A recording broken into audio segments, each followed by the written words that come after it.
Coach, you got your turnovers knocked down a lot this last game. Is that a result of finally getting to practice together? It definitely helps. So I think a big thing is our team knows the importance of taking care of the basketball, and the more they get used to the rotations and who's in with who, I think that definitely will help in the future going forward as well. In all the conference games except for West Virginia, your team has scored a lot more points in the second half. Is that because of all the adjustments made at the half, and how are your guys responding? Yeah, definitely coaching. No, I think Big 12 games, normally teams are pretty well scouted going into the game, and then it's probably hard to score in the first half, and then people try to make adjustments from there. The other thing is I think we've done a better job in the second half in getting out in transition, and the easiest way to score, obviously, is beat the defense down the court, and we try to do that for both halves, but we've just been better in the second half with it. So how do you get the guys past, this is Allen Fieldhouse, how do you kind of get past that? Well, I don't think any of our guys are in awe of any facility. The big thing is we had 2 games against them last year where we could have won both, and we didn't. So we just need to execute a little bit better down the stretch and make sure we get those offensive rebounds instead of them getting them in the last minute, 2 minutes of the game, and then just make sure defensively we're not missing any assignments late in the game and controlling what we can control. So one of the games we messed up our ball screen defense late in the game, and then we gave up an offensive rebound. The other one, we gave up an offensive rebound. Scott, this has been seen as a vulnerable Kansas team, and you look up and they're leading the league.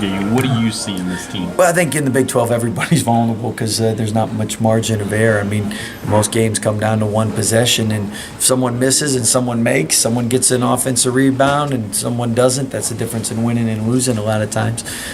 What's tough as a coach is you watch, and one night the guy that made the game-winning shot, it's the same shot he made against you, he might miss against someone else. You're like, why didn't he miss that against us?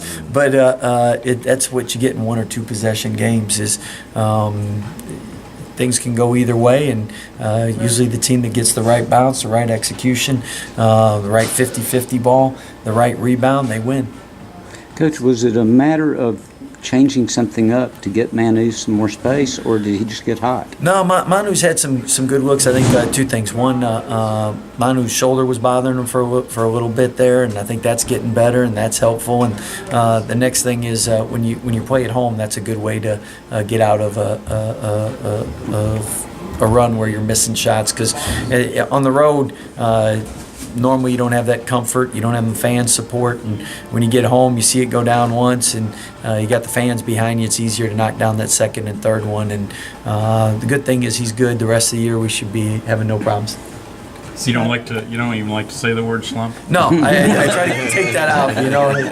The sports psychologists say don't even say that word. So it's hard when you're thinking something not to say it. Is this a little different KU team?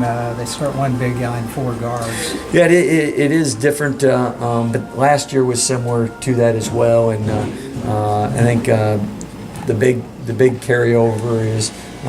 Kansas, especially at home, is really good in transition, and you have to stop transition buckets. And typically, it's harder to stop 4 guards than it is 3 guards, just because they get down the court quicker and space the court so well. So we really need to make sure we're not turning over.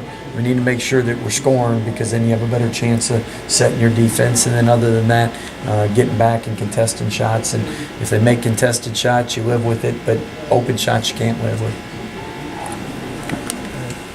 Tristan Clark. Tristan Clark, do you see bigger things coming for him this year? Is he going to be taking more of a role? Well, I think Tristan last game was really good down the stretch. He's been practicing well for us. First couple games in the Big 12, I think you get used to the physicality, you get used to the different level of speed of the game, and just players having scouted you more. But we've been really pleased with him all year long, and hopefully he continues to get better and better in each and every game this year. Thanks, Scott. Thank